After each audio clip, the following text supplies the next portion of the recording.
streets like the back of your hand. Making it in the city, doing it the best way you can. Gambling with your life, racing with time. Justify the things you do, you must pay the price. Little boy grows up to become a man. He reflects the things he sees and what he wants to be. City life, living that city life. City life, living that city life.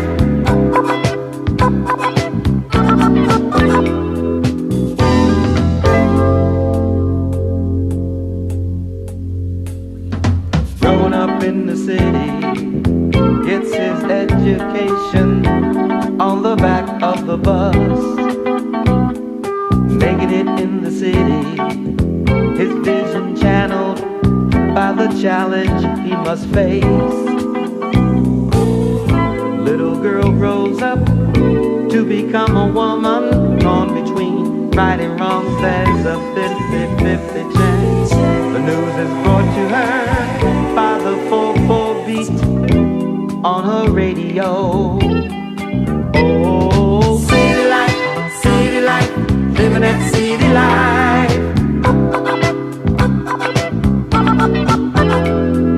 City life, living that city life.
Can you bounce?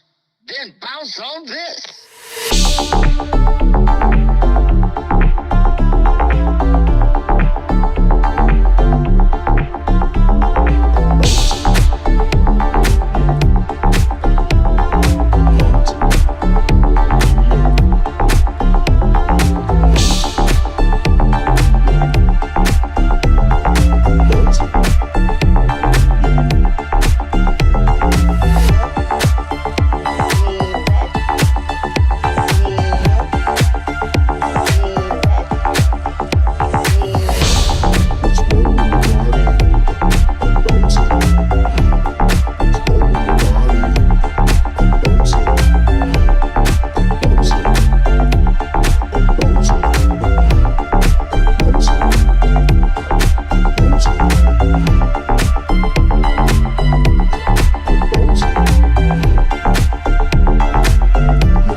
round the world and back again. Hambo, where you been? Round the world and back again.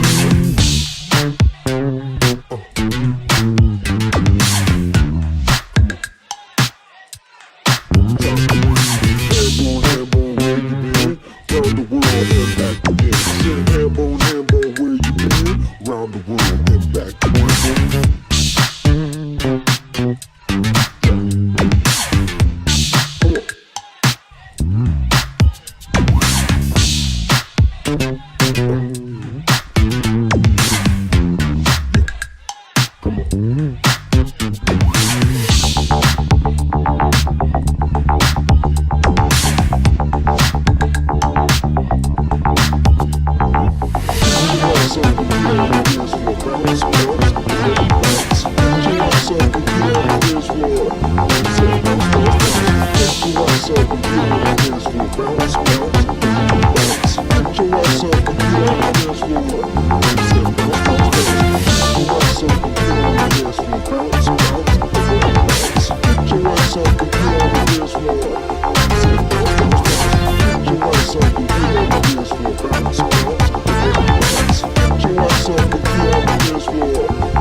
What's up, everybody? How everybody doing today?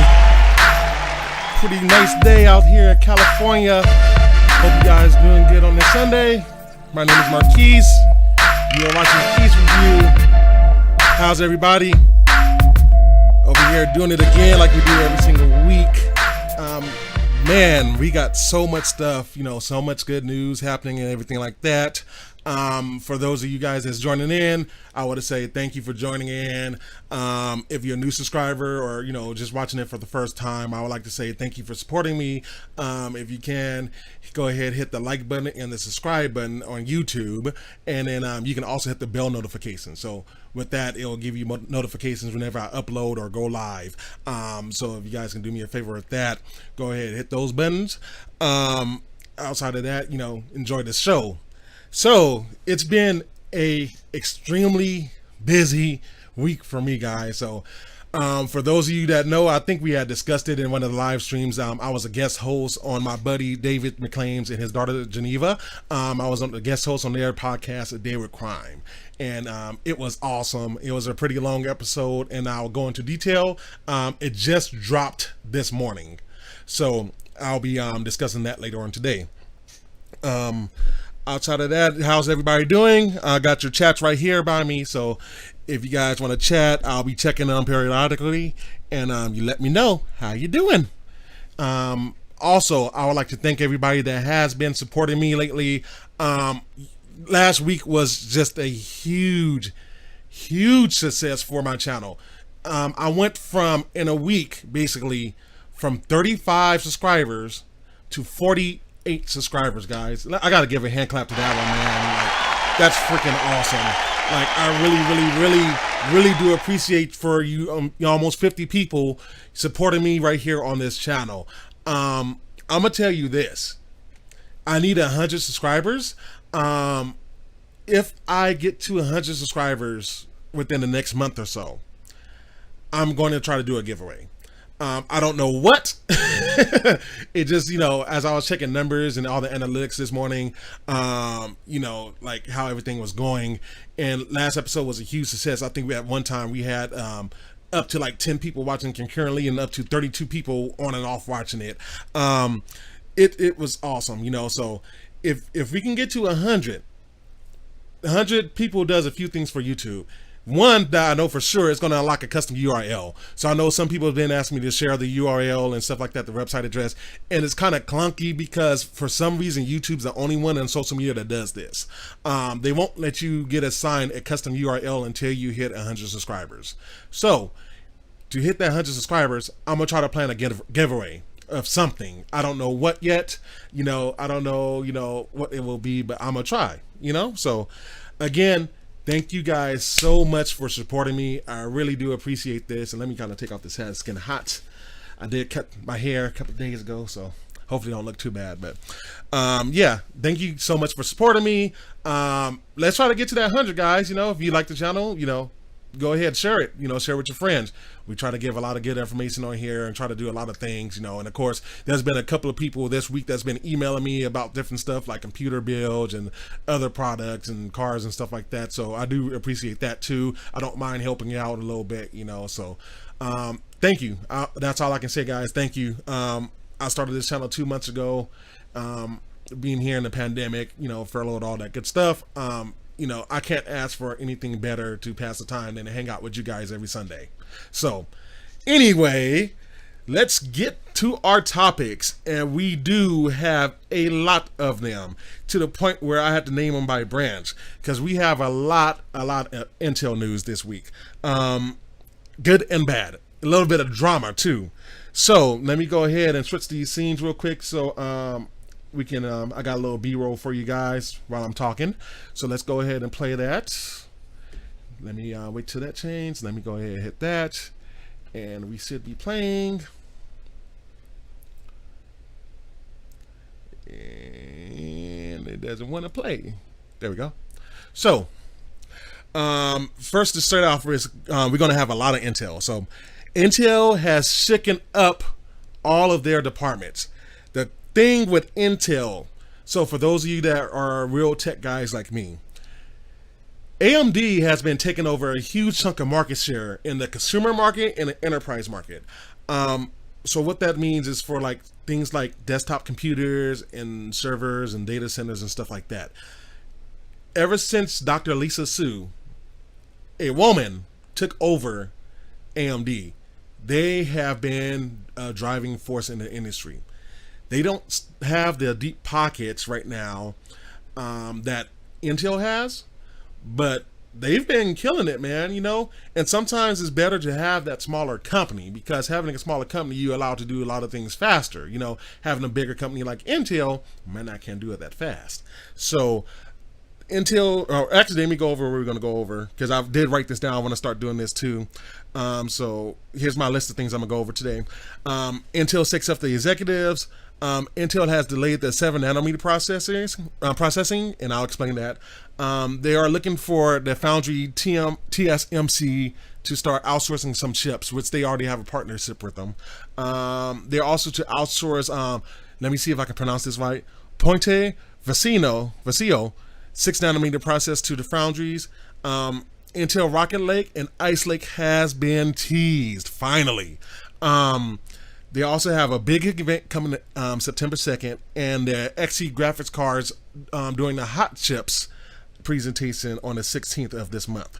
You also got Nvidia looking to acquire ARM Holdings, which is a chip manufacturer. So anybody that owns any kind of Android chip, Apple chip, whatever, that's going to get really, really interesting. You have a new EV car maker, which is the Lordstown. So I'll go over that. GM has been teasing the GMC Hummer EV. That's interesting. I got video on that. Sony PlayStation 5. Is it going to have a removable shell? Interesting, right?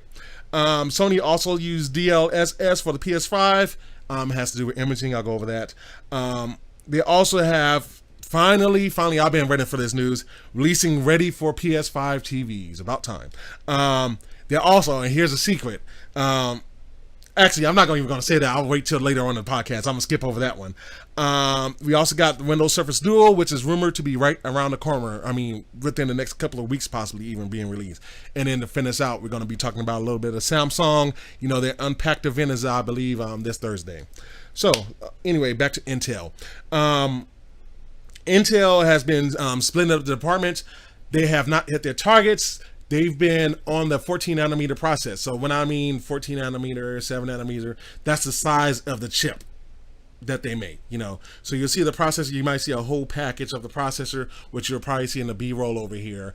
You can see the wafers right there. They're picking off the chips on the wafers. So the chips is actually very small. And even if you get the full package and you see the chip, the actual die is smaller than that package. You know, it's that big because, you know, you have to, you know, have the pins connect. But they've been doing a lot. So Dr. I'm going to try to pronounce this right. It's going to be a few word names for me. Dr. Murthy Windu Chintala, who is the chief engineer officer, has been ousted at Intel.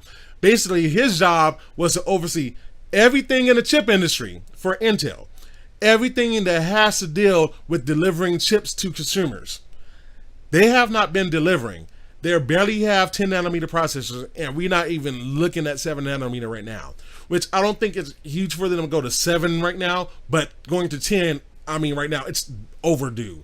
Intel has been so slow getting out the gate with 10 nanometer and 7 nanometer that they really haven't really found their ground. You know, they've been extending to the 14 nanometer, which is great, but you have to make the packages smaller for a few reasons. One, you have to make it smaller so you can be more energy efficient. Two, so you can get more power per size, you know what I'm saying? So, and three, to cram more stuff within the said amount of space. So the smaller they can get, the better they could. And Intel has been doing some great technology. You know, they got that Forever's packaging, which is 3D packaging. They got the EMIB, which is basically connecting, you know, chips between different chiplets, as you can say, on the chip itself. So yeah, that dude's out. They basically say his last day is going to be August the 3rd. It sucks for anybody to lose their job, but when you're dealing with a company big as Intel, you do not deliver. I'm sorry, man. Like, you're probably not going to stay around long. And he had came over from Qualcomm, I believe, who, if you know, Qualcomm is one of the biggest makers for cell phone SoCs in the world. They are in just about almost any Android phone that you can imagine. So yeah, that's a huge thing. He's been with the company for about 3 years, I believe. I think he went with 2017, right when they was trying to get Roger Kaduri and try to get Jim Keller, and they were trying to put together this all-star team. This dude didn't deliver. He got kicked. So what they're going to do, they're going to be splitting up their excuse me, let me burp. Excuse me. I don't know why I have to burp whenever I do a live stream. Like, let me know in the comments, do anybody else burp when they talking to somebody all of a sudden? So I hate that, man. But anyway, Intel will be splitting up their technology, systems, architects, and client group, TSCG. So that's the group that Dr. Murthy was controlling, and they basically split it up in 5 groups. So here's the groups. The technology department is going to be one of the first ones, which is going to be led by Dr. Ann Kellenher, that will focus on the 7 nanometer and 5 nanometer processing nodes. So they're going to be really focusing on getting those chips smaller. You also got the manufacturing and operations teams, and here's another name, led by Kevin Esfarjarian. that will focus on new operation and building new fabrication sites. Intel is one of the few companies that actually have their own fabrication sites. So as you can see right here in the slides and everything like that, so if you guys look like all over here, this is them building their own fabrications. Company like Nvidia, AMD, they are what's called a fabless, semiconductor company, meaning that they design the parts, but they do not make them there. They'll go to somebody else like TSMC, you got SIMC now and others, Samsung, stuff like that. Then you also have the design engineering team that's led by Josh Walden, and that will focus on technology, manufacturing, and platform engineering. And he is on an interim level. So he will either get promoted to a permanent position, or they're going to have what they call a permanent world-class leader is found. The architect, software, and graphics department is going to be and still led by Roger Kaduri, my dude, and he's going to be overseeing the architects and software strategy and the graphics cards portfolio for Intel. So everybody that knows me, Intel actually making discrete graphic cards is going to be huge, and I'm definitely looking at that right now, man. And then lastly, you have the supply chain, which is led by Dr. Ranhir Thakur, that will oversee relationships between supply chains, manufacturing, and keeping a competitive level between everybody. What does all that mean? So all that means is that what Bob Swan, which is the CEO, he, I guess, seen an issue with all this. Obviously, Intel should be fully on 10 nanometer for the most part, at least on all their mainstream chips. You got their graphics cards coming out. That's got to be on 10 nanometer. You can't really have too many of those on 14 nanometer to do anything big. You got Nvidia coming with some big stuff. You got AMD coming with some big stuff. You know what I'm saying? You got to deliver. So for them to come out with these groups and split them up, that should be able to give these executives their breathing room to do whatever they need to do without any other additional middleman, and they report directly to the CEO, Bob Swan. So what that means for you consumer, here's the thing, and I know that was a lot of technical talk, but what that means for you guys, when you guys buy a laptop, when you guys buy a 2-in-1, when you buy a convertible, these things take up power. One thing that everybody complains about, I will say the number one thing is battery life. The number two thing that everybody complains about is performance. They go pretty much hand in hand, especially when you're in a mobile device, when you have a smartphone or something like that. Like, you want battery life and you want the performance. By separating these groups and kind of having them, make their own way, they should be able to work more efficiently on making decisions and everything like that. So you want to have product where you can get a long battery life. You want 10 hours for normal use, right? Let's say 10 hours for normal use. And then you want something that's going to be powerful for, like, if you're running in games, if you're like me, a creator, something like that. So you don't want no slouch of a machine. So hopefully they can get it together and get it going, because with this next subject on my notes, they have delayed their 7 nanometer production by 6 months. So that means we won't see a 7 nanometer production from Intel until the year 2020. I will say about summer, 2020, something like that. To me, that's not as big of a deal. I know a lot of people, that sit back on the webs be like, oh, well, that's horrible that they're waiting that long. But you know what?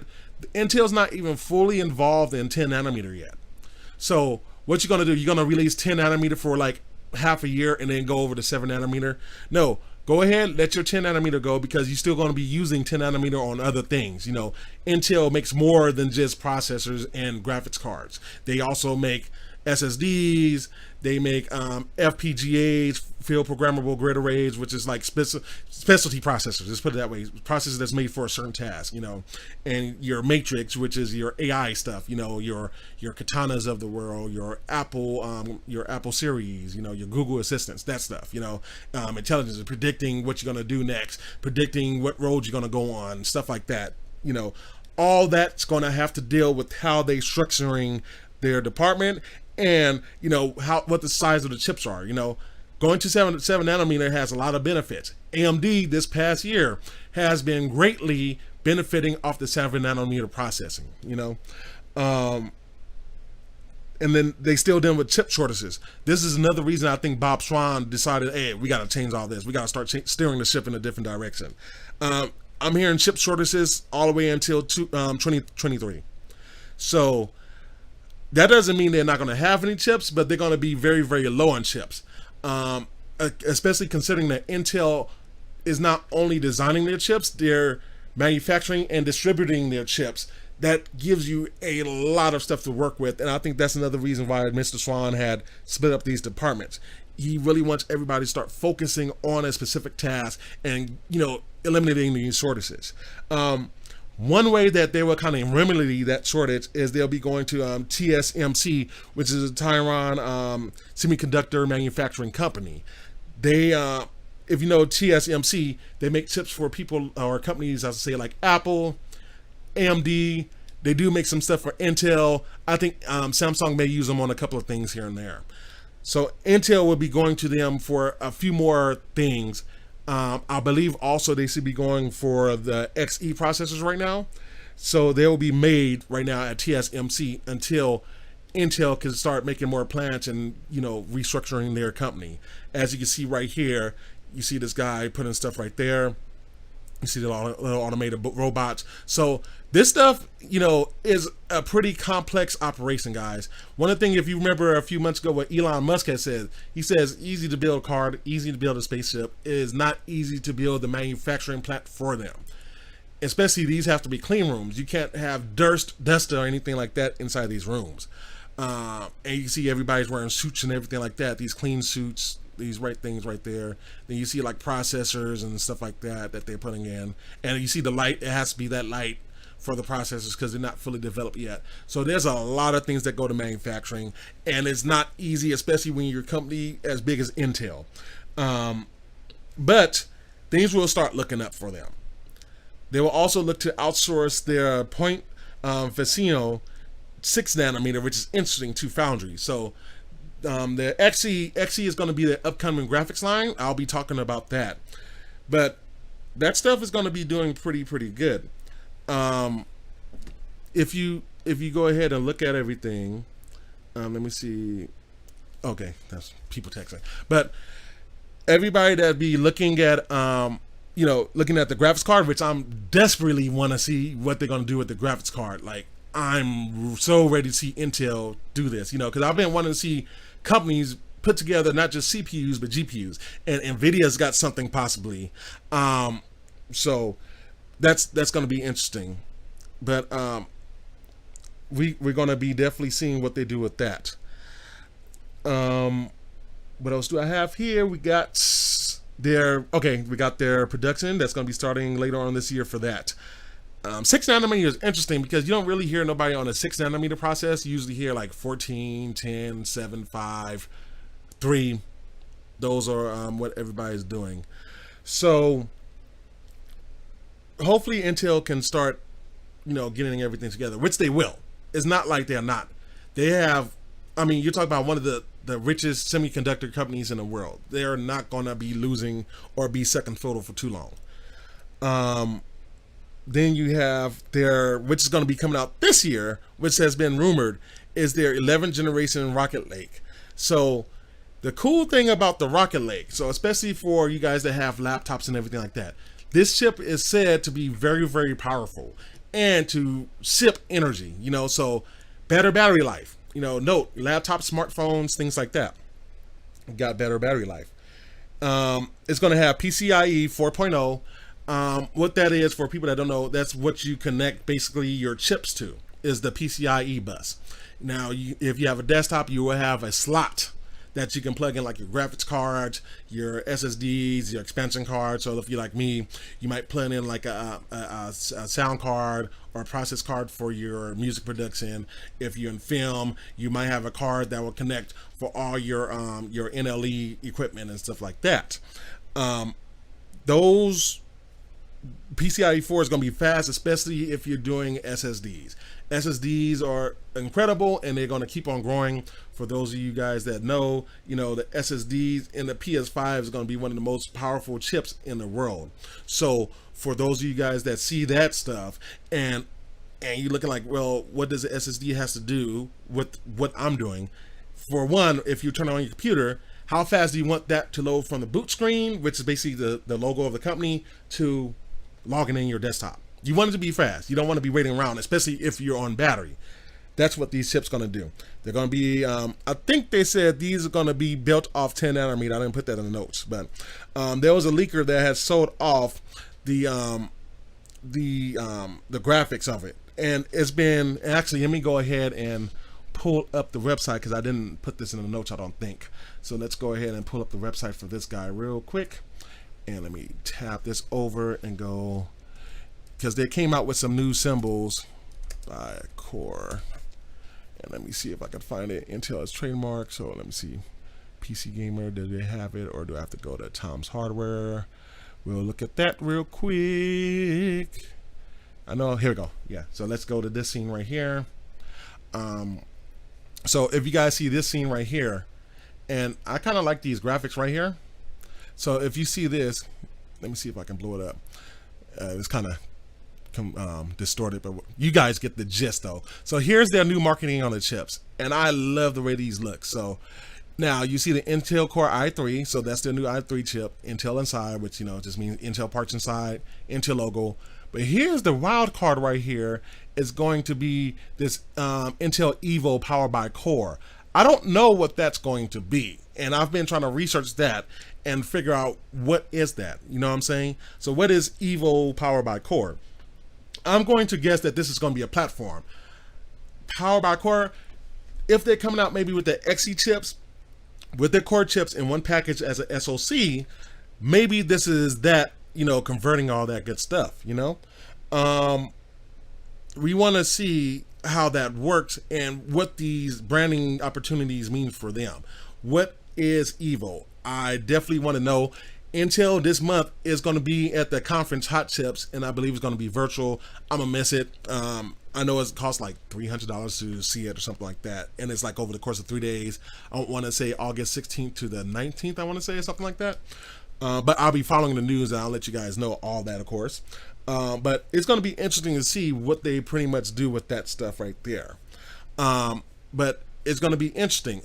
I want to see what they're going to be doing with this, and what does this mean for the consumers. What is Evo? How does it benefit us in our daily lives?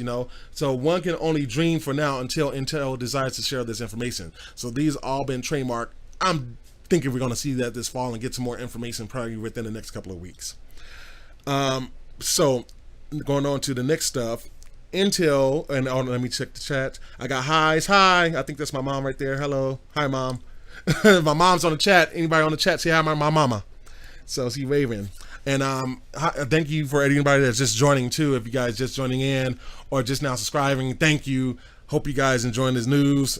We had a lot of stuff to cover. I'm still on Intel. I still got 8 more lines or something like that. So anyway, moving on. Intel Ice Lake SP. That's their Xeon line. So Xeon is Intel's high desktop server workstation chips. So their specs has just leaked, and they had some benchmarks that look pretty interesting. And I don't think I had those on here either. Let me see. That was on Geekbench. Let me see if I can pull that image up. I don't think I put those in my notes either. See that. Yeah, so let me see if I can pull this up real quick for you guys, bro, and I'll explain all the numbers for you guys. Geekbench.com, and then we'll go to Xeon. Let me see if that works. Actually, let me go ahead and tap this over so you guys can look with me, right? So let's see, Xeon Bench, I think, is that it? No, that's not it. Let me see. I surely did forget to put this in my slide. I'm not sure if I can find. Oh wait, I think I saw something down here. Here we go. This might be it. Oh yeah, this was from Tom's Hardware. So right here. So here's some numbers right there. So if you see, this is the GPU in question right there. And let me see if I can find. They did have a link in here. I think it was this guy right there. And they have expansion. Yep, there we go. So if you guys see, here's some numbers. So this is single core numbers right here, and this is multi-core numbers. So this is running this one's running an Epic processor, which is AMD, you know, high-end workstation server graphics. Workstation chip. And then you had Microsoft chip right here, the new chip. So as you see right here, there is no information on it besides it's an Intel chip. And it's running at 1.5 gigahertz. So note, this is what they call a manufacturing sample. Manufacturing samples usually ones that are really, really low clock weight. They don't run at optimum speed yet. And this is versus an AMD Epic, which is at optimum speed. So now this is one processor, but this is two, which equals 56 cores to the AMD single processor 64 cores. So if you look right here at the numbers, so if you look between both of them, with the AMD, their single core is less. Wait, hold on. Let me see. I got that wrong. So with AMD, their numbers are stronger than Intel's single core number. So this can be for a multitude of reasons. The clock speed is at 1.5. These things are going to be around 2 to 3 gigahertz per second. So you can kind of take that with a grain of salt, but it's interesting to see an AMD processor that's actually higher in single core performance than the Intel. So single core performance is greatly important if you guys are gamers, if you guys are music creators, producers, engineers, so forth. And even some of your NLE programs, like single core performance, the better single core is, the better everything's going to work. What was interesting to me when I was reading is seeing that Intel's multi-core higher than AMD's, especially at that 1.5 gigahertz clock speed. Guys, that's big news. So say when you're renting, okay, let me just put it in regular people's terms. So like say if you're like, you know, a regular person and you just want to encode an MP4 to put on your phone. That multi-core number comes into play. The better the number, that means the faster or the better of the possibilities that can render a lot faster and with a lot less errors. You know what I'm saying? Than anything else. So to have that number at 1.5, that's higher than AMD, like that's going to be interesting to see the actual production chip, you know, especially with less cores, because that can get interesting real quick, because everybody can say, well, AMD's on the 7 nanometer processors, they're better. Well, if this 10 nanometer Intel beats out AMD, like that's going to be very interesting, you know what I'm saying? So that's going to be something definitely that I'm going to be looking out for and to see what it really do in the future, you know? So yeah, that's some good stuff right there, you know, some good news. I'm really hoping to see this coming out. I think they said the end of this year, beginning of next. So I want to see this chip because my workstation that I have that I call Neo, yeah, I named it after the Matrix character, but Neo, I have a workstation chip in it, but it is like almost 8 years old now. So of course it's about time for me to upgrade. Now I've been upgrading things here and there. So I just put a, for those of you know, or if you guys on my, I don't think I have nobody on Patreon yet, but if you guys go to my Patreon, you'll see a couple of pictures where I posted some of the new equipment I got. That stuff is awesome when you get a great powerful computer. Most people computers usually have about, I would say the average is about 8 gigabytes of RAM. Mine has 64. Reason being because I do music, I do video production, I'm doing live streaming now. So it's, you know, all that stuff. And just a couple of weeks ago before I got the new graphics card, like I was tapping out my graphics card, guys, you know, on a powerful computer, but I had to upgrade, you know, I had to get something that was more powerful, that had more graphics card RAM, you know, my graphics card, my old one, which is right here, my old Nvidia card that I took out. So for those of you that don't know, here's a graphics card. That's how that guy looks. So this is what's connected to your monitor, guys. So that guy, it may only be a chip if you have like a laptop or so, but if you have a desktop computer, you're most likely going to have that guy unless it's integrated into the processor. That's your graphics card right there. This one only had about 2 gigabytes of RAM in it. My new one has 8 gigabytes of RAM. With this guy, all the programs, because I've been doing a lot of stuff, a lot of graphical stuff, been crashing like, you know, a couple times a day. My new one barely crashes anymore. I think it crashes like maybe once since I had it, maybe, you know, and it might not even been due to the graphics card. So that's, you know, when you have power where you don't have to think about the computer, it's going to make you more productive, you know? So be looking out for that stuff right there. Anyway, let's go on to the next bit of news. Oh, actually, no, let's, I still got stuff right here. So more Ice Lake stuff. So it's going to be off the 10 nanometer processor. 10 nanometer processor. So again, the size of the die of the chip on the actual processing package. It's going to have up to 38 cores and 72 threads per socket. So anybody that doesn't know what cores are, if you think about your brain, right, that's in your head, you have two sides to it, right? There's two sides of your brain. Think of your brain as two cores. That's a dual core, basically. So think about having 38 of them in this processor. You know what I'm saying? And then 72 threads. So 72 threads is basically virtual cores. So basically it takes one core and acts like it's two cores to make it more efficient. The cool thing about that and what that does is it's basically like if you're multitasking. So say I'm doing this live stream, right? I'm not just doing the live stream. I'm changing scenes right here. I got notes right here. I'm reading the comments right here. I got two computer screens right here. I'm multitasking. Think of that as, you know, kind of processing different threads. You know, because I'm doing a lot of things at once. I got the phone where I'm controlling PowerPoint with, you know. So I'm multitasking all the time. Like, I might not seem like it a lot of times, but I am. You know. So just think of it, the threads like that.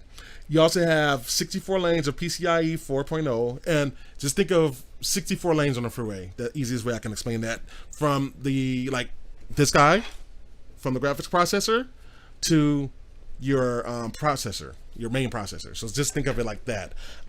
Usually the maximum you can get is 16 on a consumer product. 8 channels of memory, DDR4 3200 memory, and up to 16 DIMMs per socket. So what does that mean?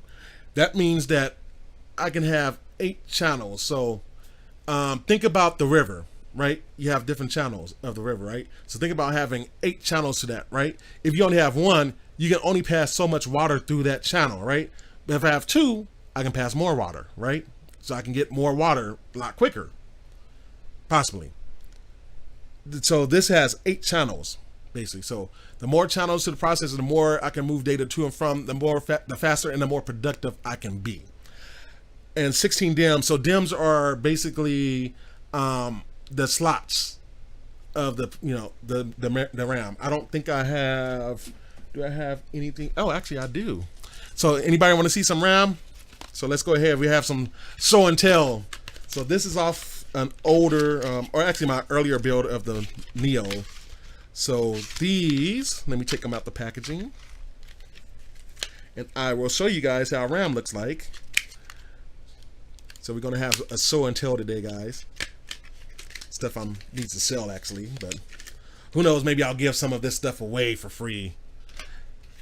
How would you guys like to have some RAM? You just have to know how to put it in. Unless you're local, I'll put it in for you. But here is what you call RAM sticks. Right here. So for those of you that never took apart a computer before, those are RAM sticks right there. So you see how I've had 2 of them, right? So when you talk about DIMMs, I need at least 2 DIMMs for these to work, for both of them to work. And this is what, whenever you load a program on your smartphone or your computer, it loads into this guy. You know, it loads from your storage into your RAM. And then you're processing and communicating and pulling data on and off this million times per second. You know, so that's your RAM. So that's, you know, 16 DIMMs for that. Opane DC persistent memory, that's Intel special technology, basically optimized performances. I won't go too much into that because it's kind of technical for that stuff. But you have that, and it's going to be off the socket P, which has, check this out. So this little small processor, so the small processor like this, has 4,189 pins. So that's a lot of stuff to be had, you know. But they need it because it has to connect to everything that's on the motherboard. Your motherboard is basically like your backbone, and I might do a little something like that on it too. But it's kind of like a backbone of the computer, you know. With smartphones and laptops, they might call it main boards. Have you heard that term? But that's what, you know, connects to everything, the motherboard. So your processor's got to have all those lanes available to connect to everything, basically. Your computer is just really a bunch of highways connecting to each other. That's really what it is. But that's the Ice Lake SP, workstation, high-end desktops, servers. I'm going to be looking at that because I've been looking at what chips to buy, and I've been actually looking more at AMD. But if Intel come out with something cool, is definitely going to be something that I can pay attention to. So anyway, moving on, more Intel, a couple more Intel points. They're announcing something big. So I think I got that slide maybe. Let me see. I should have the slide. No, I don't have the slide. I have the next slide. So I'll go on that in a minute. But there's something big event. And actually, I'll just go ahead and switch right here so I can show this little cool graphics because I like the way it looks. So having something cool or something big, it's probably going to be their Rocket Lake for their laptops, but I'm guessing that they're going to be showcasing Xe, which is going to be their graphics card. They're probably going to be showcasing maybe something with Xeon. I doubt that they're going to just be showing one product there. So they're probably going to be unveiling a whole bunch of products that is going to be available to buy either at the end of this year, beginning of next year, or sometime next year. And it's going to be interesting to see what Intel come out with their partners, you know. So if you're over there buying Dell products, Lenovo, HP, you know, Alienware, like all these companies are going to be, you know, right there with Intel probably unveiling stuff. So I don't have a time for that event yet. They still haven't said. So I've been, you know, constantly looking at Twitter and following all the top guys as many as I can, see when they're going to unveil a date. I always check on Roger Kaduri, cool Indian cat. You know, check him up if you can. I think his Twitter handle is Waja on the Edge. I think it is. So check that out. And also Intel probably going to be definitely be showing Xe at Hot Chips, which is going to be starting on August 16th, and they're doing the main keynote on August 16th. That's not going to be available to the public, but of course we're going to get news from other press people and everything like that. I'm definitely going to be talking about it when it comes out. Actually, Jim Keller, who was there, who's a chip design guru, he's worked from everywhere from Tesla to AMD to Apple. Like this guy, he kind of moves around. I don't want this to sound bad, he's kind of like a Rolling Stone, and he just recently left Intel a couple of months ago for family issues. So I'm not sure if he's going to ever come back to Intel. I hope so. Now that Dr. Murray is out, you know, maybe Jim Keller can come back. But his designs are not even out yet. They're saying maybe not till next year, 2022. Which is probably going to be that 7nm process, because he had a lot to do with that AMD 7nm processing, and why they're so popular today. He's one part of that. So Roger Kaduri is going to be replacing Jim Keller for that keynote. It's going to be exciting. It's going to be also awesome, and it's going to be better for your pockets now that Intel's going to be a bigger player, because they're a big player as far as when it comes to graphics, but their graphics is not nothing that we think about, you know, especially when it comes to enthusiasts, performance, and gamers, you know, because they did try to start the Laura B project a few years ago, and it wasn't really successful, except for maybe the high-end enterprise market where you can crunch a lot of numbers. Roger Kaduri came in with Jim Keller, and they're changing the whole landscape on everything, and we will start to see that in the next couple of months. You know, this month, Hot Chips, you know, it's the September 2nd event. We're going to start seeing those fruits of the labor that they've been producing. So I'm very, very, very excited to see what Intel does. You know, they had a lot of news, good and bad, a lot of drama and stuff like that. But hey, every company do, you know, it's a lot of people running these companies. You know, you talk about thousands for Intel alone. And, you know, once they get their stuff done and release it to the world, you know, we're going to be having the products. And don't just think about the products that we own. Think about Facebook. Think about YouTube. Think about Twitter. All these products, the high-end stuff also goes towards that stuff. And the more efficient that stuff is, the better content that we can get. The better, you know, the faster we can click on a link and it goes directly to that page through the internet. You know, all that stuff matters. All that stuff falls in a row. So, whew, that was long-winded. So, how you guys doing in the chat room right now?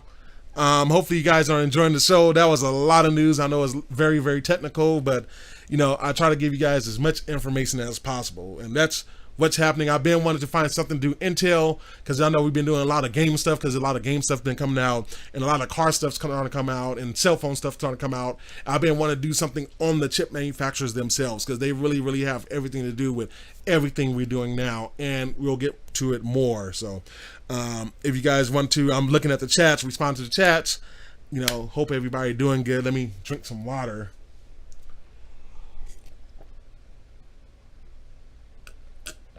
I love water. But let's move on, guys. So let me go ahead and go to the next slide. if you guys know that in the auto industry right now, there is a huge shift to go from gasoline powered and diesel powered engines to battery powered engines. So I believe that the next subjects that I'm going to be going over is going to be about EVs. These next 5 years, guys, we're going to see a lot of electronic vehicles come out. I'm sorry, not electronic, electric vehicles. We're going to be seeing a lot of electric vehicles coming out pretty soon. So electric vehicles are the future, I think. And we're going to be seeing a lot of companies, not going to be just Tesla no more. Tesla's going to have a lot of competition. So be looking around, because I think I said it on a little bit when I done the F-150 podcast, and I've been talking about some other companies and things like that. Polestar, I believe I talked about, and a couple of others. So here's this company that's called Lordstown, and I'm gonna go ahead and play this video, and then we'll go over it. So let me go ahead and play this right now, actually. So let me go. Let's change the scenes to that, and then let's go ahead and play it. And this is not the slide I want. So where's my slide? Why is that there? Okay, let's play. And let me turn off the sound. Sorry. Go ahead and let's turn that up. Sound, here we go. Ever gets you out of bed in the morning? That little light that turns on? That spark that ignites something at your core? Whatever you want to call it, make sure you use it. It's that electricity inside you that drives you, moves you, pushes you past what you thought were your limits. It's our ability to evolve, persist and press on, to become stronger than our circumstances, and above all, endure. Endurance is our very nature. It's fundamental, elemental, essential to our future. Endurance is what got us here. And there's nowhere it can't take us.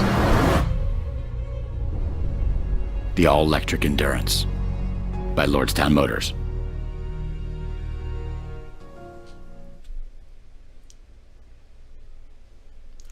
Pretty cool, right, guys?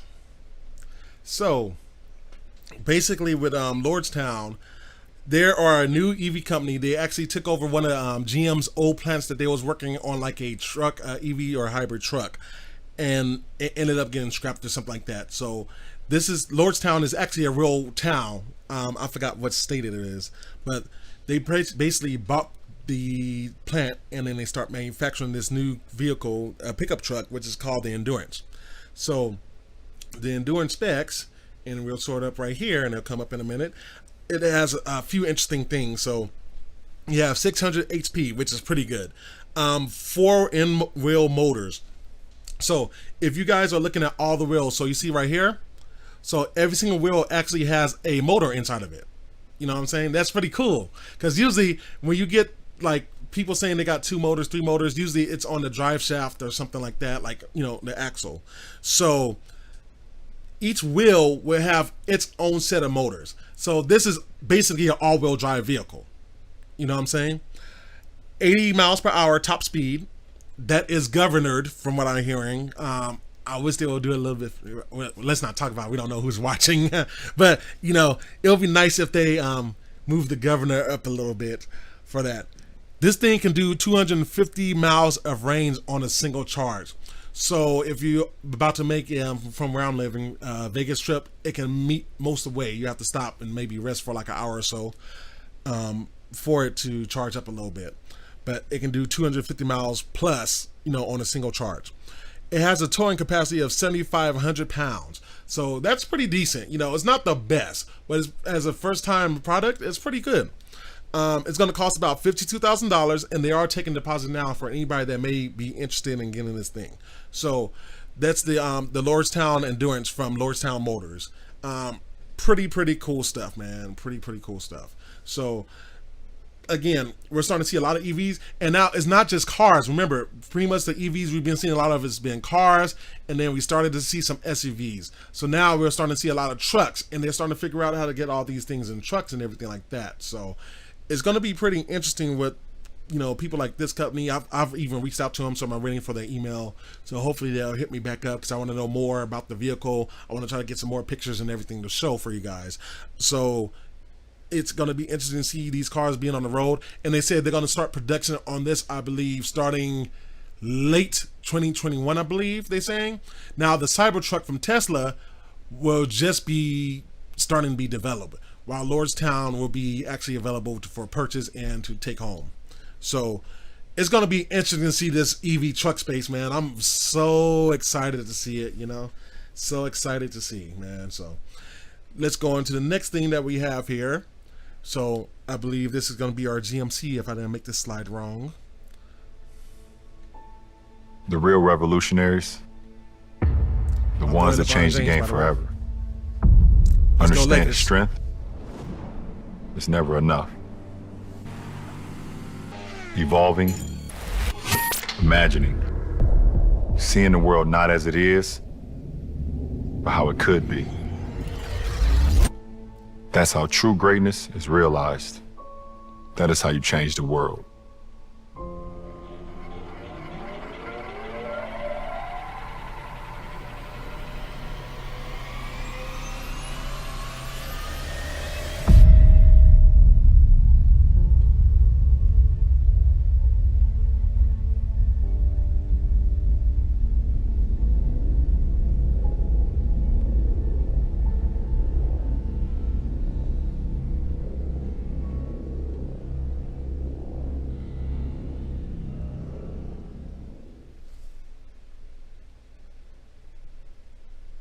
Okay, so that was an interesting video clip, and I'm actually going to rewind a couple of parts here. So I want to show you guys a couple of things.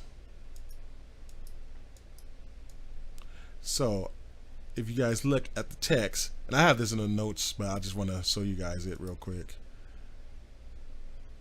Crab mode. So it's like crab mode. What is crab mode? And actually I got some comments here. That's definitely a different look, especially the bumper. Wow, it's cool though. I'm guessing you talk about the Lordstown motors. Yeah, I'm trying to get different pictures from them because like all the pictures I've been seeing on the web is very, very small.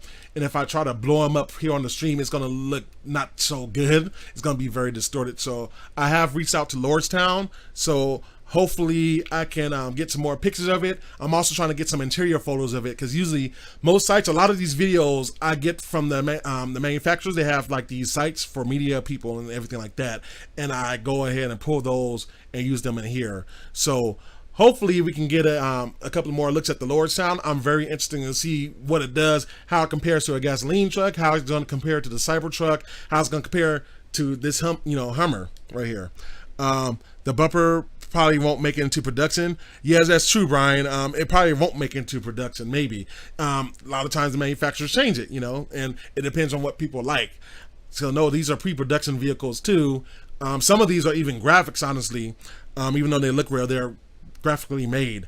And it will be interesting to see how everything works with these new EV vehicles. But I'm super, super excited about them, man. I'm super excited. And then if you can see, I'll show you guys going back to the Hummer. Look at this. So let's see, let's skip ahead. So if you guys, I'll just play it. Let me just play it. So you see that? Look at that outline right there, guys. So look at that. See that? So if you guys remember the I forgot if it was a Chevy brand or a GM brand. It was the Avalanche. I think it was a Chevy brand. So that kind of takes the shape of the Avalanche right there. You know what I'm saying? So, but if you go forward, the world's first super truck. I like the marketing. Look at that. That looks more like the traditional Hummer. And if you look down here, it says pre-production model shown, SUV production timing and product details to be announced at a later date. So that's two models, and no, the Hummer brand is not going to be a separate brand no more. It's going to be under GMC. So it's going to be very, very interesting to see what they do with this stuff. And I'm guessing this one might even, go off-road and everything like that. Because you guys know the Hummers, they are, derived from the Humvees that the military use and everything like that. Very tough vehicles, very, very solidly built, huge, can go over anything basically. So it's going to be interesting to basically see what they do with a lot of these products, you know what I'm saying? What they do with these vehicles, because from the specs that I got, and I'm pulling it from the video, of course they call it the world first super truck, but these things are going to be about 1,000 horsepower. Check, this makes me giggle. Look at this torque, guys. 11,500 foot or pound foot of torque. 11,000, guys. You don't see that. 11,500 pound foot of torque. Like, who puts 11,000 pound of torque in a vehicle, in a consumer vehicle? That's going to be freaking nuts. You know what I'm saying? And then they're going to have stuff like, check this out. So they're going to have the open air infinity roof. So you should get like that nice view from the roof, nice glass panel if you order it, I think it's going to be an option if I read that right. It's going to be able to do zero. It's going to be able to do 0 to 60 in less than 3 seconds, guys. This thing is going to be as fast as a freaking Tesla. 0 to 60 in 3 seconds. That's nuts. And they labeled right after that adrenaline mode. So adrenaline mode, basically, I'm going to guess that's going to be kind of like GM's way of saying this is ludicrous mode for us. Crab mode. What is crab mode? I'm going to guess crab mode is going to be kind of like the crawler mode that like Ford had from the Bronco that I sold last week. It's going to be kind of like that. Or 2 weeks ago I sold that. It's going to be kind of like that. The battery, it says Umptium battery. Like, I know they've been working on different battery brands, but is this a lithium ion battery or is this a whole different process? Super fast charging is going to be able to support. Next generation Super Cruise. It's going to have modular sky panels, so I guess those are going to be an option where you can take off some of the paneling. Ultra vision cameras. So, the sensors, maybe the backup camera is probably going to have a forward camera, probably going to have side cameras. How does all that stuff work? And they say production is going to be starting next year. This thing is going to definitely be bananas, guys. Like, it's going to be interesting to see what GM pretty much does with that. And that's not the only car they have. I didn't want to put in the notes because I know this live stream was going to be long enough, but they got stuff that's going to come out from Cadillac too. They're going to have other stuff coming out from GM. They're going all in on electric vehicles. So we're going to be seeing a lot of electric vehicles. And no, this is not the only company that does it. I got other news from other companies too that I got to go over. I'll probably do news bites because I've finally been redoing some of the graphics in news bites. So, look for that. And then I'll probably discuss it more next week on next week's stream. But yeah, that's that. Those are going to be for the GMC Hummer EV and their 2 models that we should be seeing from what I'm hearing, even the next couple of weeks even. So we'll see what they do. Cool, guys. Cool stuff. Let's move on to Sony. Move on to a little bit of gaming news. So there's been a few things that Sony has been releasing. They've been pounding the news. So for those of you guys that remember, at the beginning of this year, it was all about Xbox, and Microsoft had got the jump with the Xbox Series X. They showed it at the Games Awards with my boy Jeff over there, and they've been really doing a great job up until the third-party event. And then, of course, they had their showcase a couple of weeks ago, which was okay. I wasn't a huge fan of it, but hey, at least they're doing something for us, during this COVID time, I would say. But since Sony had their showcase 2 months ago, and showcased 26 games, and showcased the looks of the PlayStation 5, and so does that we're going to get 2 PlayStation 5s, and not only 2 PlayStation 5s, we're getting accessories with that. Like, they've been dominating the news, and they still dominate news. Like, I actually try to avoid Sony news, and I couldn't no more, So, the first thing I want to do, I actually want to address this because I announced that I've been reading that Sony was going to be giving PSN credits, about $10 worth, to PSN users. It seemed like that was only a gift for certain users. So I'm not sure how that's working, but it seems like certain people has been getting like $10, and they're probably ranting and raving about it online and stuff like that, so everybody's getting excited. But it seems like this is only going towards certain users. So I'm not sure what the requirements for that. So everybody may not get a $10 $10 credit for a PSN. I haven't got it yet. I've got to check today, but I haven't got it yet. So I'm not sure what was the decision or what's the requirement for getting the free $10. But if you got it, congrats. If not, hey, it's just free money if you didn't have it anyway, right? Another news, we have the PlayStation 5 shell. So that white shell that might be removable. So check this image out, guys. Check this out. So as soon as the scene changes, there we go. So look at that. So if you see, that's a piece of 8.5 by 11 paper and what seems to be the outside outline of the PlayStation 5 case. So does this mean that the PlayStation 5 will have a removable case? So this could be one of two things. Or I should say one of the three things. Will this have a removable cover so you can change faceplates? So like say if you get a Horizon Forbidden West design, you can order from Sony, a design and plop that onto the PlayStation sides, So that's going to be a question that we're probably going to be getting this coming up month, because I'm hearing the PlayStation Showcase could be coming out within the next 2 weeks. So I'm, waiting for that news. I got my cell phone. I got all my minions here on lock, so as soon as they announce it, I'm getting the notification for that. So it could be that. I'm not saying 100% it will be, but it could be that. Two, it could be for just the manufacturer. So maybe we can't take it off, but the manufacturers may have a tool to easily take this thing off if they need to service the PlayStation. Or three, it could be used to take off to install the SSDs inside the PlayStation 5. So for everybody that knows that both generation systems, the Series X and the PS5, will have some sort of removable SSD.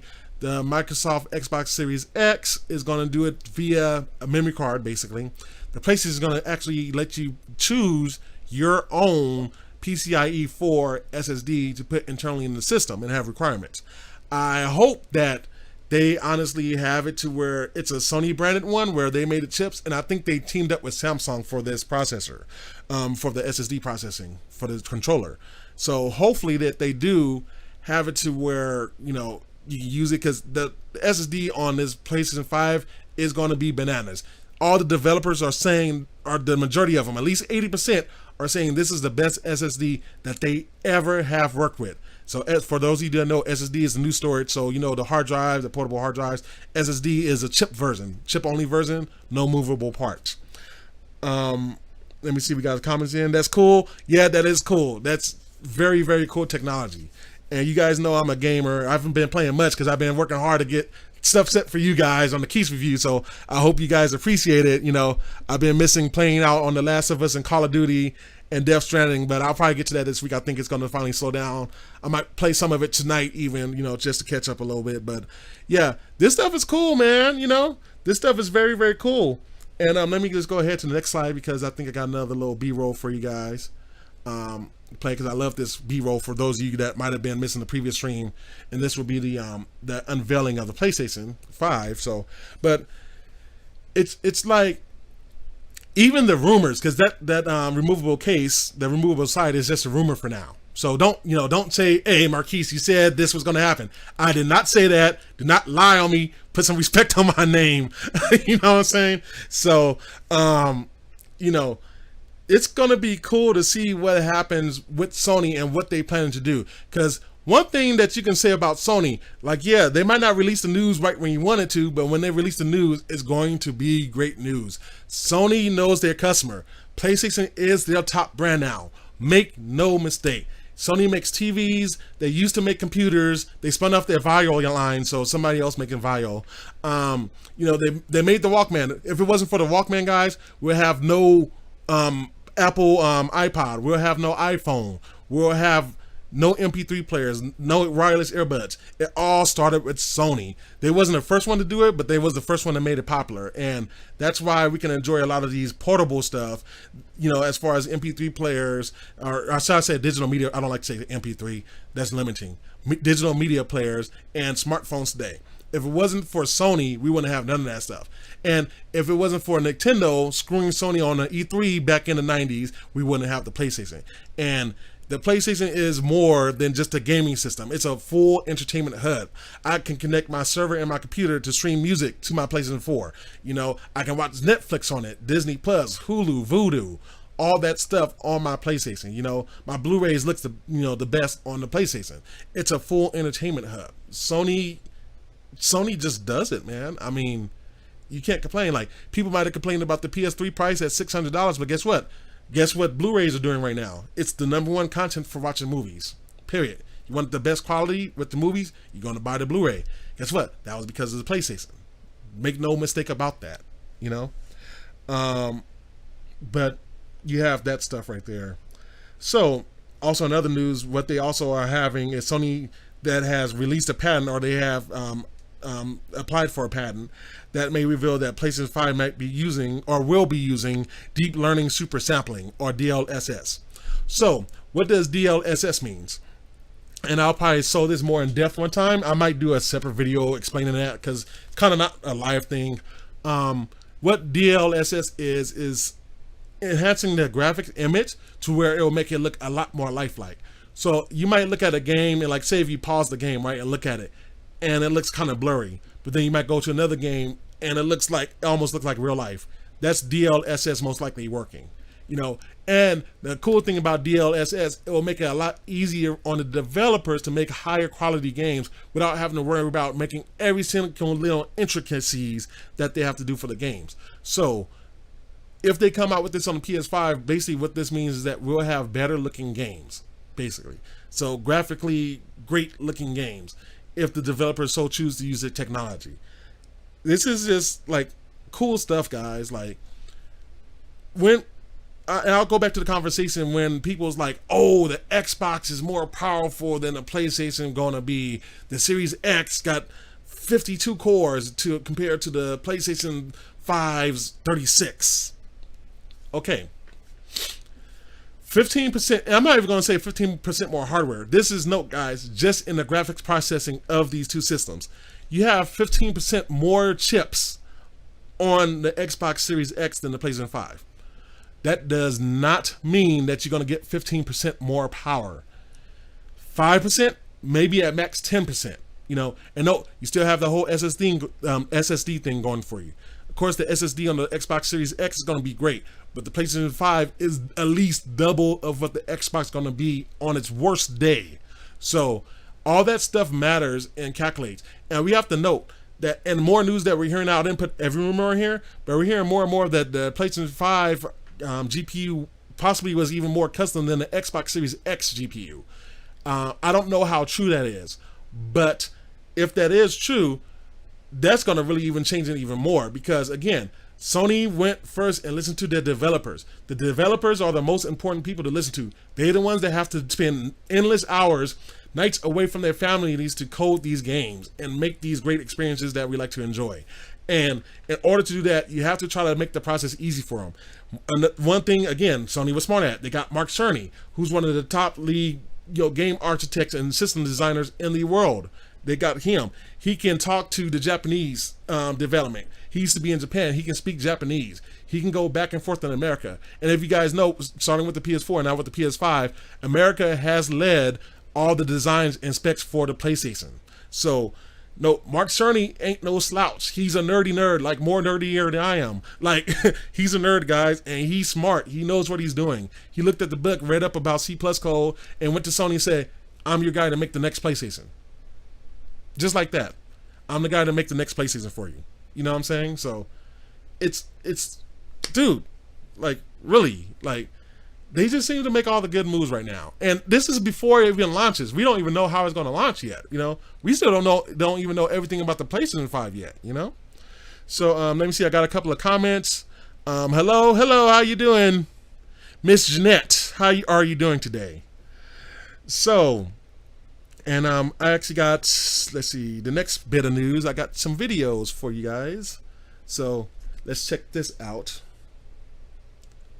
Let me get that, and then go there.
Okay, so as you guys see there, and I'll go ahead and probably replay that real quick.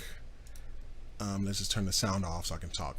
So what this is, their new TVs, one of their new TVs. So this television is, as you it will say in the graphics, and I'll show you, it says ready for PS5 right there. So ready for PS5. So excuse me, sorry guys. This thing is going to be a great TV. And when you're talking about these new TVs, and like I've discussed in my previous live streams with the HDMI 2.1, and I know I got to still do my special, guys. I'm working on that. I've been so busy. It's been a lot of stuff that's been keeping me busy, but great things, great things for the channel, great things for me in my life. And, I have to take advantage of those opportunities. But it's like with these new TVs, like if you think the TVs that you have now look great, these are going to look even greater. If you see like object-based HDR, you're going to have dynamic HDR. So it's going to dynamically change not just the image, but even off parts and things like that, So, this one is the, this TV right here that's being shown is the X900H. This TV will be 4K and it will be about $1,000. So this is the first TV that's going to be fully compatible with the PlayStation 5 and, the Xbox Series X. It's, HDMI 2.1 thing. So it's going to be amazing. And as you can see, these things going to have 5 speakers in the TV. So even though the sound is honestly is a flat panel, it's not going to sound that great. Speakers need space. They need a bigger cabinet to sound good. This will probably sound pretty good, but not like amazing, So for somebody that doesn't want to buy a lot of equipment, they don't want to buy a sound bar, don't want to buy a full entertainment system, hey, you got this right there, So those TVs are going to be so good. And with Sony, if you ever own a Sony TV, the Sony TVs looks very, very sexy. They're very, very, very, particular with how their edges line up and everything like that. They're very particular to how the TV looks. They're not so much, well, they might be because they're using, those TVs are going to be using Google now. Google Android, so like your phone, it's going to be using Google Android in it. So they'll have smart TV features, but I don't really need it because I, use my PlayStation. But they are so particular how the image looks, how the edging looks, and that's why I was like, I'm happy they finally announced these TVs, and they got more. They haven't announced them yet, but they got more TVs that's going to be around like the $500 mark. So a lot more consumer friendly, a lot more budget friendly, might not have all the great processors, might not have this 5 speakers in it, but a lot more budget conscience, And from those of you that also looking at TVs on a higher end, they do have an 8K. I couldn't find footage on that yet. They might have had it this morning maybe, but I didn't have time to put it in. But they have the Z8H, which is going to be about $6,000, and that's an 8K TV. So for those of you guys that want the best, then you get those TVs right there.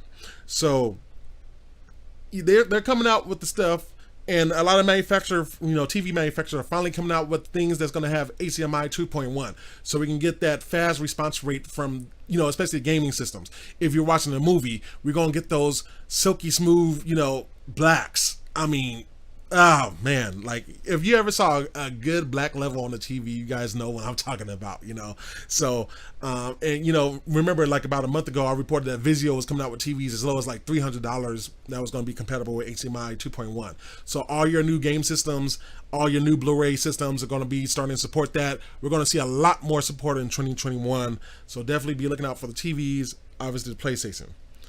So at the beginning of the stream, I announced that we could be having some rumors, some big rumors possibly. So let me tell you what my rumor is, and let me get a drum roll, please. Jeff Grubb from VentureBeat has announced that Sony has released a patent for the next PlayStation. Crazy, right, guys? The next PlayStation, and it will be 2 things. One will be a cloud machine, and the other one will be a multi-GPU machine. What does that mean, guys? What does that mean?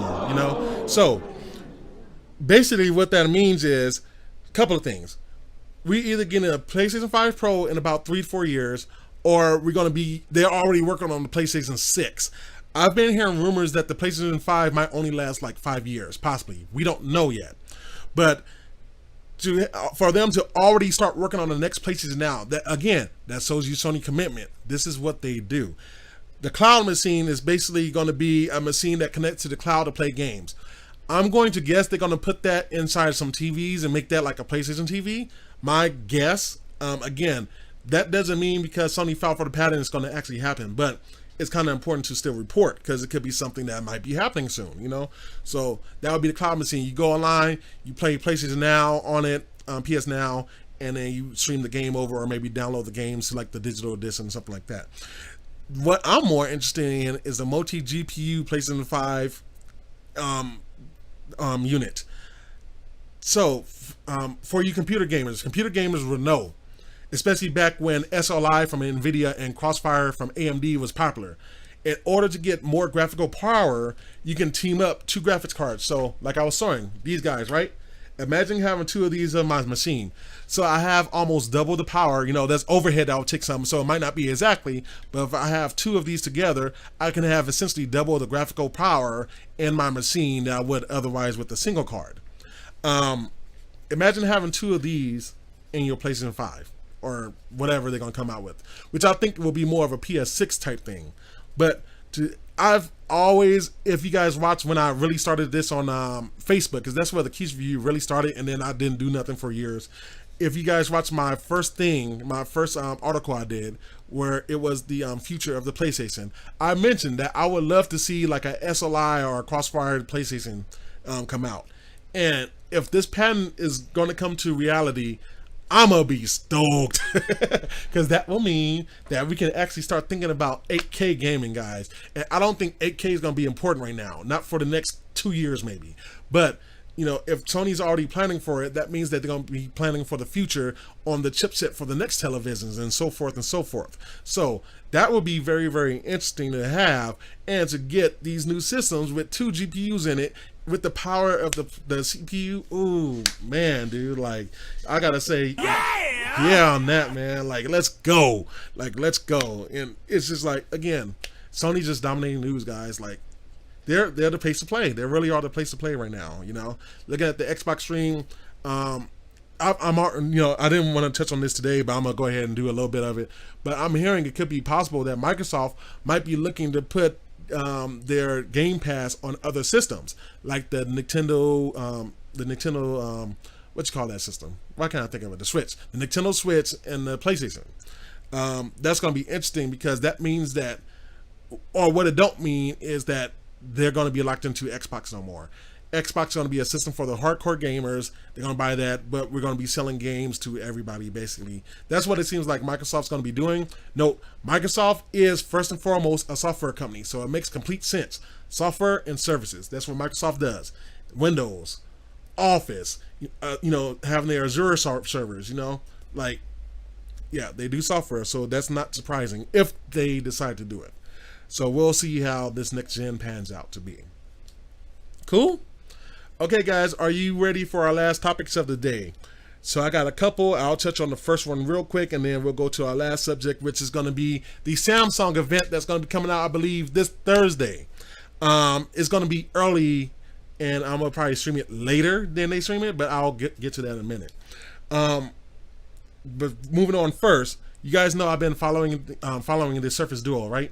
So the Surface Duo, you know, the little clamshell phone, and I don't have it up, but I'll show a picture. Let me just go to the website real quick. Let me see, Surface Duo, and let me just pull up a quick picture of it real quick for those of you that might have not seen. And let me just find a good one. I don't want to use that one necessarily. I guess that's a good one. So we can show this one right here. So let me go ahead and go to that scene right there.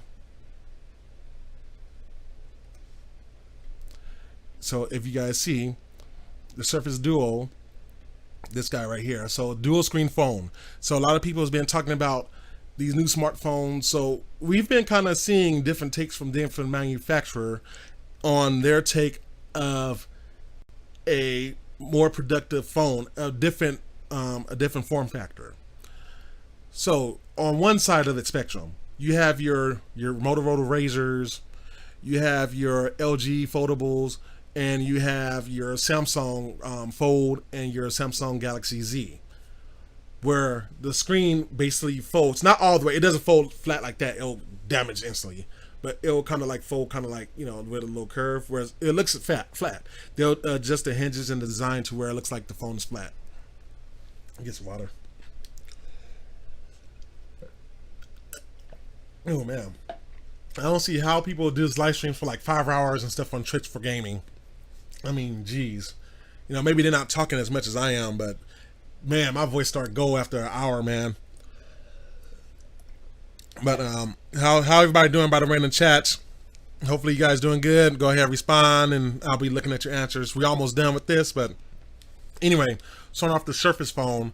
This thing is one of the phones I'm looking at personally because I like productivity. I like to multitask a lot, and this thing will enable me to multitask. So, as you can see in this topic right here, is this Windows Central? This might even be, no, this is Verge. So, they're saying that this device is ready to launch soon. And this is Panos Panori. This is one of my other guys that I follow. Really cool dude. I never met him in, you know, life, but I would like to. Hopefully, maybe I can bring him on a Keyse review one day. Maybe I'll try to see if I can work that out. You know, maybe he can Skype me one of these days and we can talk. But he's the maker of anything Surface, and they just promoted him to where he has to deal with the Windows experience now for the software. So for people that's been complaining about the Windows experience, it's going to get better. This guy's ahead of it. They're saying that this thing could be launching by the end of the month. We are in smartphone season, guys. If you're looking for a new smartphone, this is the perfect time to start looking for a smartphone, basically, because we're getting all this great tech. And especially, I had a couple of people hit me up. You know, some people looking for the Galaxy Fold, other people looking for, you know, other phones. We're going to be seeing a lot, and Samsung's going to be one of the events we're going to start seeing some stuff on. So, looking at that Surface and seeing it being released, hopefully this month, is going to be amazing.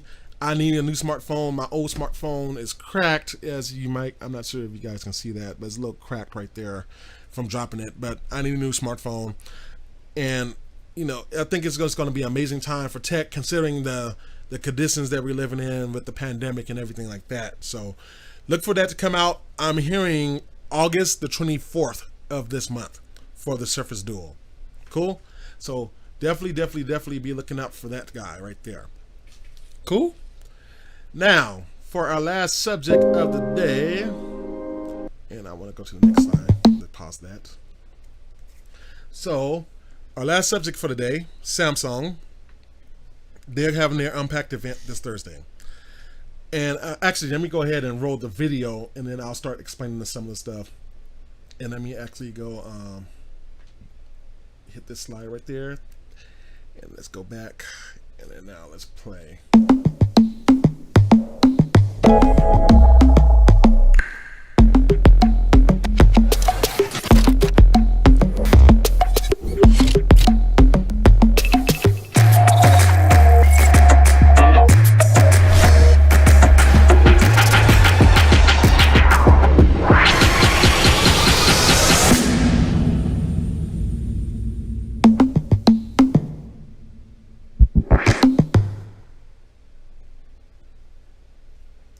Cool, guys?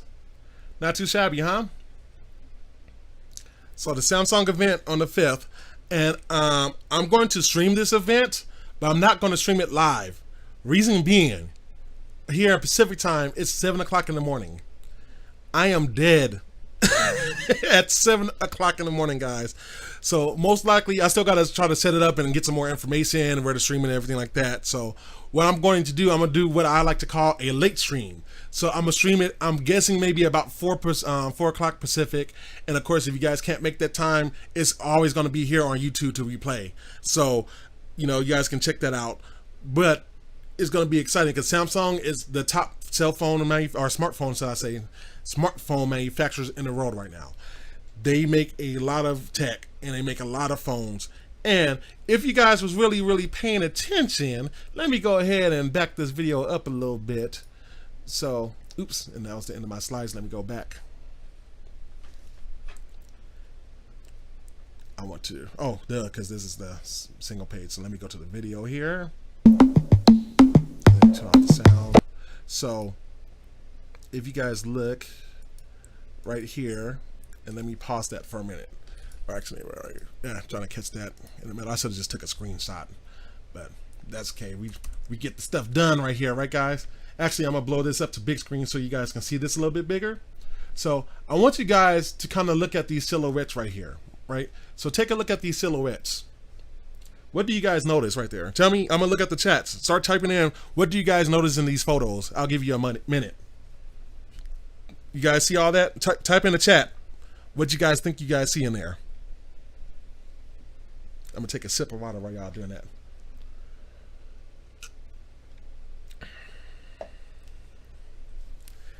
Do we have anybody to guess?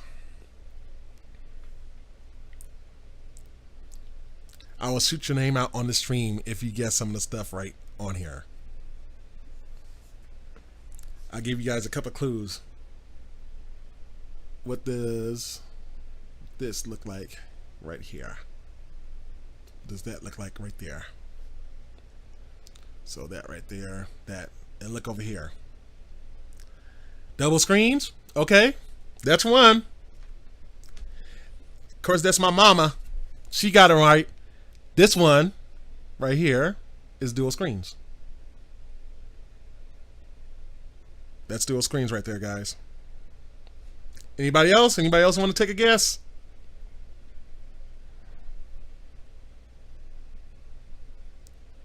Going once, going twice. Okay, so let me tell you guys what I see. I'm gonna explain all these products right here. So right here, this is your Galaxy Note 20. The biggest giveaway is the pen. Note in the early part of the video right here how they tease the pen. See that? Look at the color. Now look back at this image right here. Look at that. See that? So that's the Galaxy Note 20. Right here. Oops, what happened? Oh, I was letting it play. Go back. Go back. Okay, cool. Let's go back to that thing right there. So right here. So like my mom got right. This is the dual screen. This is going to be the Galaxy Fold 2. So this will be unveiled this Thursday as well. Right here, you guys see this little thing right here? This is another product. This is going to be a new Galaxy Watch. So we're going to see a new Galaxy Watch at the Samsung event. What about right here? Here's another product. See got that right there, guys? That's going to be the Buds. Ah, go back. I wasn't even playing. Why is it tripping? Go back. So if you see right here, these are going to be some wireless headbuds right here, earbuds. And then let me go a little bit further because you can't see the silhouette fully. But if you guys look back here, this looks like it's going to be the next Galaxy Z, which is their other foldable phone. So we should be seeing all those products basically at the launch today, basically. So we're definitely going to be seeing those pretty soon.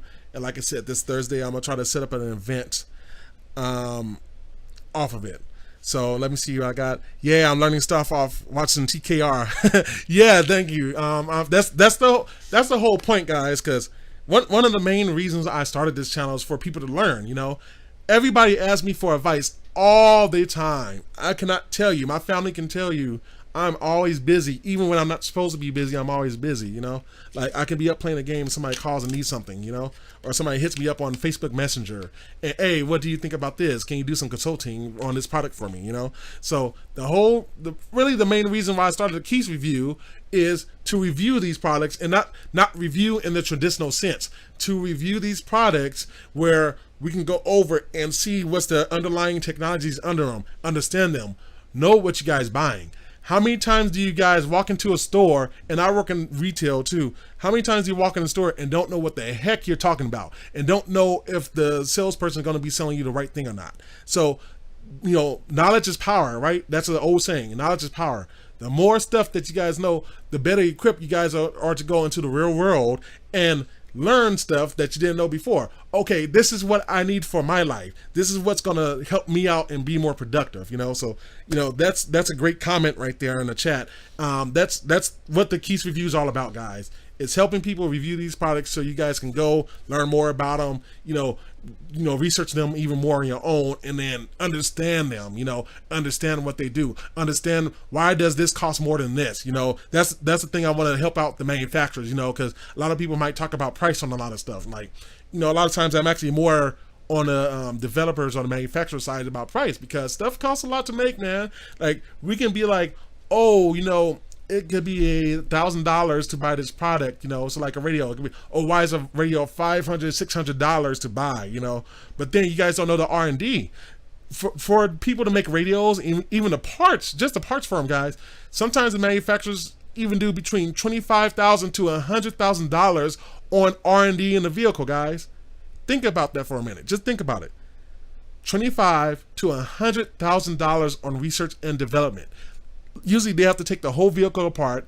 Not like the manufacturer's going to tell me, hey, this is how this part works. You have to kind of figure it out. You got some really smart people smarter than me that, does all this work. So, I'm not saying that, they should just charge us whatever they want, but I understand how prices works, and I think that's something that us as consumers has to kind of understand, and not so much always complain about the price. Now, there's some stuff, like cell phones, I still don't think we should be having $1,500 cell phones. My honest opinion.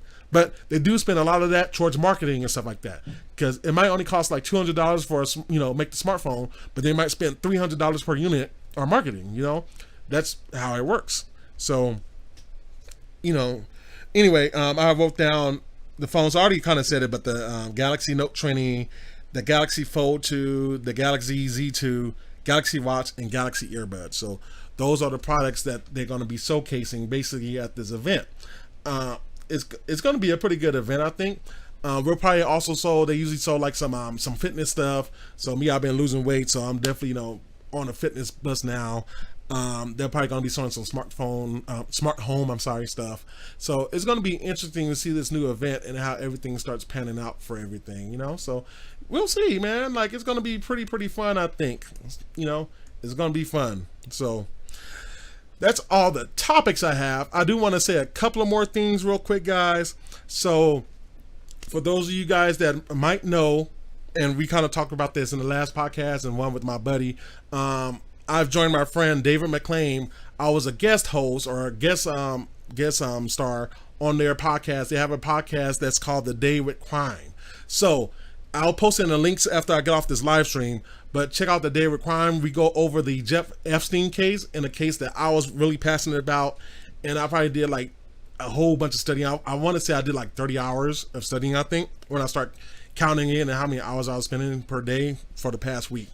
The stream is long, but the cool thing is it's not video like this, it's audio, so you can play it while you're riding in your car. It is over 2 hours and 30 minutes, and that was cut from almost 4 hours, by the way. So it is a little lengthy, but we had a lot of stuff to go over.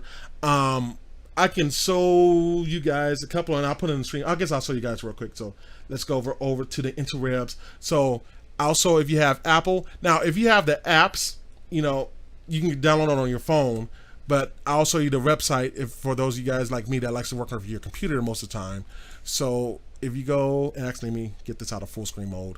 So if you go over to, or let me do this, Apple Podcast. Since Dave is a Apple guru, we also Apple first, and we go to podcast, and then we'll search. So if you search for that, it should pop up. No, don't do it. We don't want to do it. Go to iTunes. See Apple. Let me do this. This is taking too long already. Crime. There we go. Bing knows what's up. That's why I love Microsoft, baby. Bing knows what's up. So if you go, you type in A Day of Crime. So here's how the site looks. So David and his daughter, Geneva McClam, they do a whole bunch of episodes and everything about everything crime. So you see these Black Lives Awareness. If you see that BLA, they just got done with their BLA series right there. So check out their podcast right there. if you're on Google, you can just go to Google, the podcast, google.com, and then A Day with Crime right there too. And note, if you have the app, so you can download the apps on the phone, and it'll probably be even easier. So you guys can check all that stuff out right there. Here's the Jeff Epstein episode. This is the one I'm on right here. So check that one out too. You know, lot of good stuff on those episodes, guys. You know, like I said, this is if you look right here, you can just see the difference. So these are the average episodes they do, but with this one and with me on there, look how much time, like, and like I said, guys, I was on there for like 4 hours on a call. So it was a lot of information, but it was a great time. I love, you know, hanging out with these two people. They're awesome individuals. Support them. A Day with Crime. Follow them on Google Podcasts, Apple Podcasts. They also have a Facebook site. If you go type in A Day with Crime, I'll probably put that link. I'll put all the links in the description after this episode, guys. So, you know, go ahead and check those stuff out right there. And it is very, very much amazing stuff. I had a ball doing the podcast, guys. It was really, really, really fun, you know. So check me out on that. You know, while you're reading the newspaper, if you're in a room quiet, don't know what to do, go ahead and check out A Day with Crime. I'm on there on the Jeff Epstein episode, The Life or Death of Jeff Epstein. So hope you guys had a lot of fun. Again, thank you guys so much for the support, you know. So I've been really, really digging, you know, all this stuff, and I'm so thankful to God that I have this channel, you know, now. And it's like I'm having so much fun with this, guys. I'm having so much fun with you guys in the chat. So much fun with you guys hitting me up on text, Facebook Messenger, you know, Twitter, whatever. I really want this channel to grow. So again, if you guys are new to the channel, go ahead and check me out, subscribe, like. If you hit the subscribe, go ahead and hit the notification. It'll tell you whenever I'm online live or whenever I put out a video. If you go, I also have a Patreon if you guys want to support me. I know a couple of people asked, so hit me up on Patreon. The link is already in the description right now as we speak. So hit up the Patreon. You can also download the app onto the phone, Android and Apple. So you can go ahead and download that, go to the Patreon, and you can throw me a few dollars for the tip. And then I have 2 subscriptions, which I've went over before. So check that stuff out, guys. You know, we're on there. David in Geneva is also on there, so go ahead, support their channel. Black businesses, guys. You know, we're black businesses, we're black creators. We're trying to do a positive spin. You know, there's a lot of content that might put us in a negative light, but we're really trying to do some positive stuff, trying to give you guys a lot of good information here, you know. So hopefully you guys enjoy the live stream. I want you guys to stay safe. I want you guys to stay away from COVID. You know, again, like I always say, respect your neighbors, you know, and just be happy, you know, and be informed. You know what I'm saying? All that good stuff, guys. So I'm pretty much done. My name is Marquise. This has been the Keyse Review. Peace. One.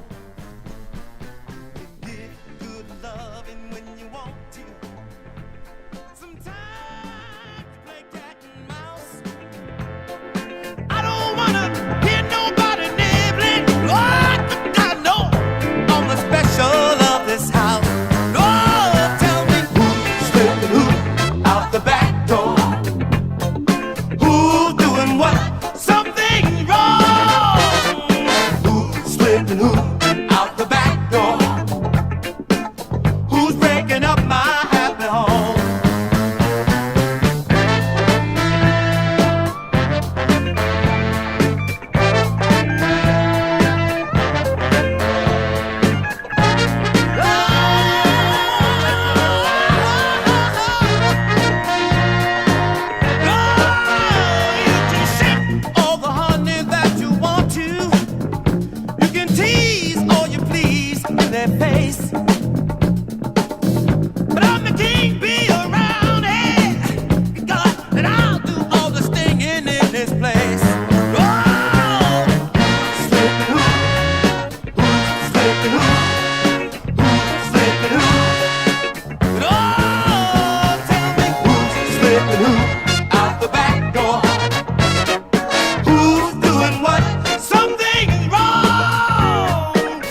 yeah. Tommy G. My friends and family said that this could never be, 'cause we're so different, you'll end up leaving me. But baby, don't you know that living in the past, a love like ours, we know it's gonna last. Smooth as chocolate.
Yeah.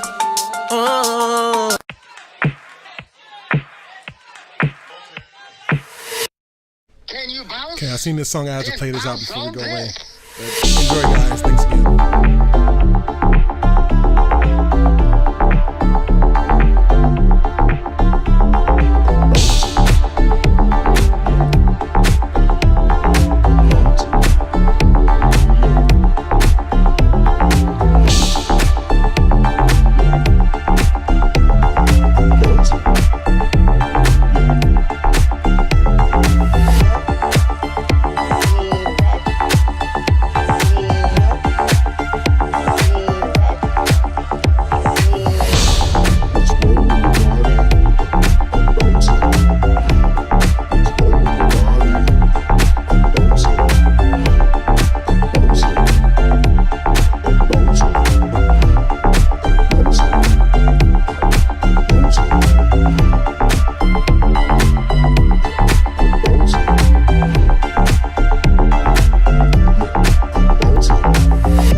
bounce on you.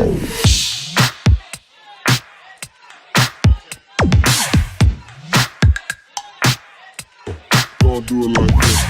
Handball, where you been? Round the world and back again. Handball, where you been? Round the world and back again.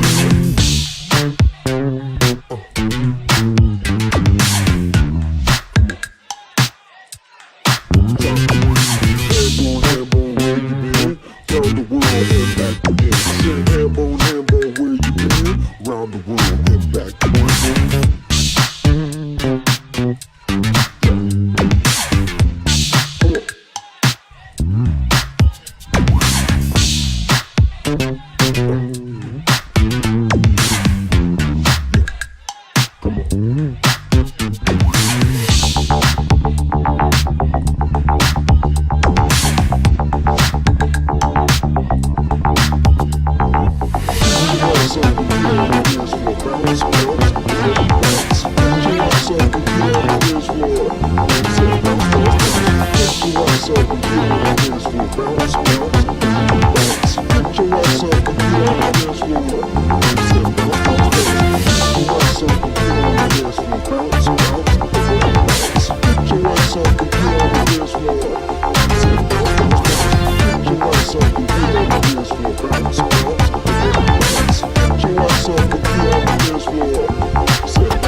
bouncing, yeah.